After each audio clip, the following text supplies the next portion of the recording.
and I'm going to make the case that even though there are unanswered questions about Epstein, it is in fact time to move on. What's going on, you guys? Today we have all of Trump's stooges wanting to stick up for him with Epstein. Kyle Kulinski has had enough of it. He's calling him out. Let's watch. Find it very funny when whenever there's any hint of disagreement with the MAGA base or like pushing back a little bit.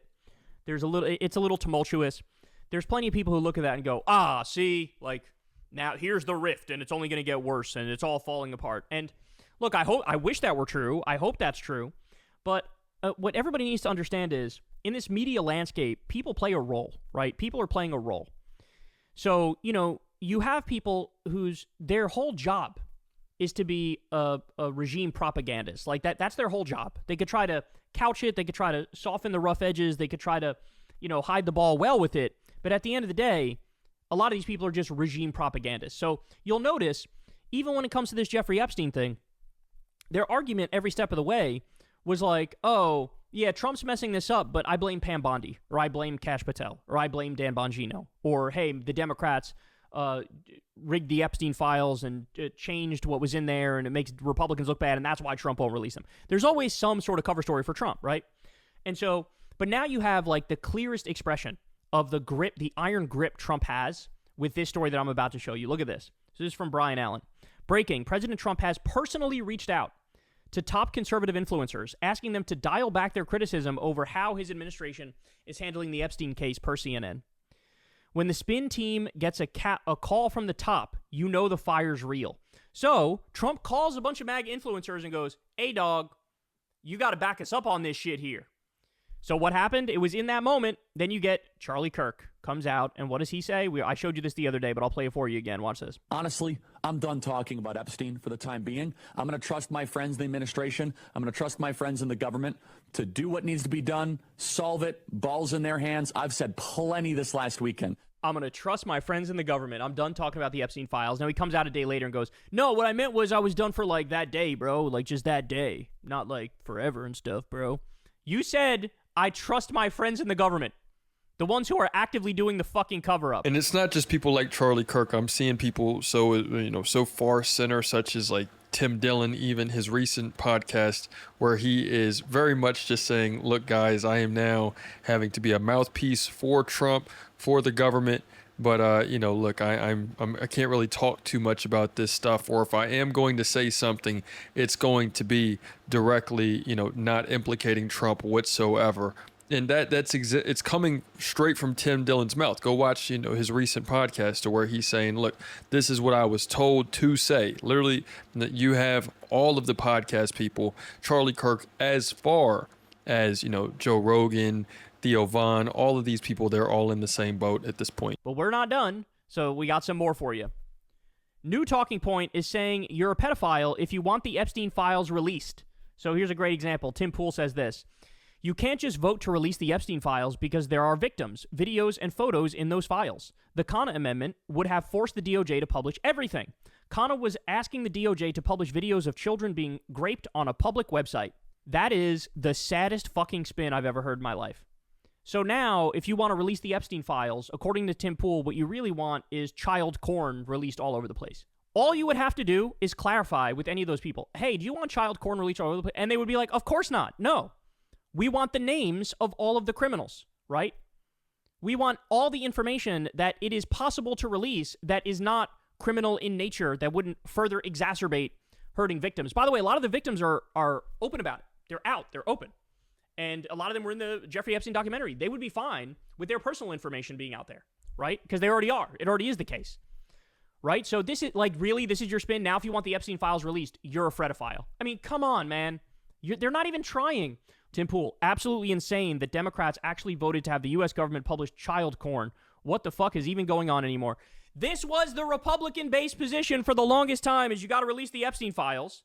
And when the Republicans wanted to release it, you were all on board with it. You were cheerleading it. And then now that it's the Democrats that more prominently are saying it, and to be clear, I would say the Democratic base has always wanted the Epstein files released, right? But now they're more vocal about it, especially because there's a massive cover-up happening.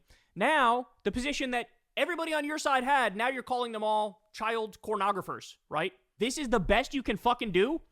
This is the best you can muster up. We're still not done. Here's another one. So Dinesh D'Souza, right-wing propagandist extraordinaire, here's what he has to say. I'm going to talk about the Epstein files, and I'm going to make the case that even though there are unanswered questions about Epstein, it is in fact time to move on. And it's not just the Democrats that want the Epstein files released. This is not a partisan issue in the first place. It never was. The people that are the Republicans, they're not against this. They've been wanting the Epstein files released. They have been. You have all of these influencers about a week ago, all the influencers. You have J.D. Vance about a few months ago, about a year ago, saying, why aren't they releasing the files? They need to release the files. The only person that you have that is against this, it's not a partisan issue. It is Donald Trump. It's a Donald Trump issue right now. He's the only one that is calling the shots to have these files not be put out there. Everybody shut up, move on. Nothing to see here, bro. Trump has given us the order, and we are going to follow through with that order. Time to move on, y'all. Shut the fuck up. On a political team is maintaining a certain amount of maturity, recognizing you can't win them all, recognizing there are some things that are important to you that are less important to the guy that you've put in charge, who is trying to focus on things right in front of him. And so having a sense of perspective, having a sense of balance, having a sense of maturity, I think is more important even than getting to the bottom of what really happened with Jeffrey Epstein. Oh my goodness. More important than getting to the bottom of a child exploitation ring where the CEO of Elite Pedo Sex Crimes Incorporated would get blackmail on people in this country so that a foreign intelligence agency can control our policy. Really? More important than that? Oh my goodness, bro. What are we going to do with these people? So look, I told you, the MAGA media people, they're like, this is their job, bro. This is their job. You think they're all going to have a come to Jesus moment and be like, oh, I hate Donald Trump. I hate Republicans. I'm on the left now. I mean, that's like 1%. To be fair, the only people who kind of have done that over the years were the OG Never Trumpers, who are now like basically wearing Che Guevara shirts and saying, let's lock up the regime in Alligator Alcatraz. Those ones actually ended up going the whole way. But like these people, no. It's all an act. It's all a show. Anytime they pretend to be populist, they're not populist. They're MAGA cultists, and their job is to fucking steer the cult where Trump wants them to steer it. And so Trump makes one phone call, and all of a sudden, it's, they're back down on their knees, pleasing this man, pleasuring this man in front of the world. No matter how humiliating it is, that's what they're doing. And so, it's a little bit of a different scenario for the brosphere, but even the brosphere is not being fully honest with themselves and fully honest with others and reckoning with the fact that they brought this fucking demon among us for this horrific fascist second regime that we're witnessing. But even among them, there's coping. There's dodging accountability. There's not really criticizing Trump directly. It's usually, it's the people around him that did it, or it's this or it's that. It's not nearly as aggressive a criticism when it's the guy who they supported compared to a Democrat.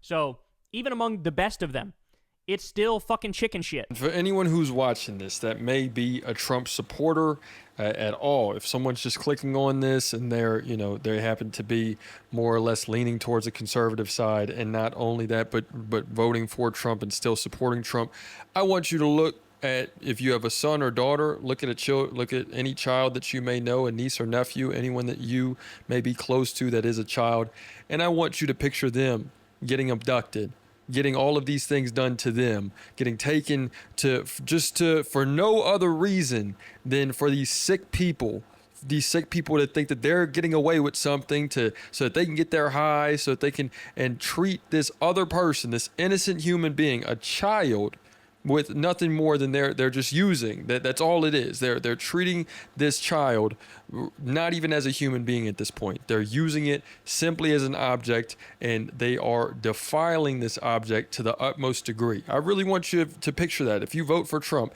and you have any type of connection with a child, with a youth around you, and you are letting that, you're basically saying, look, I'm willing to give you up.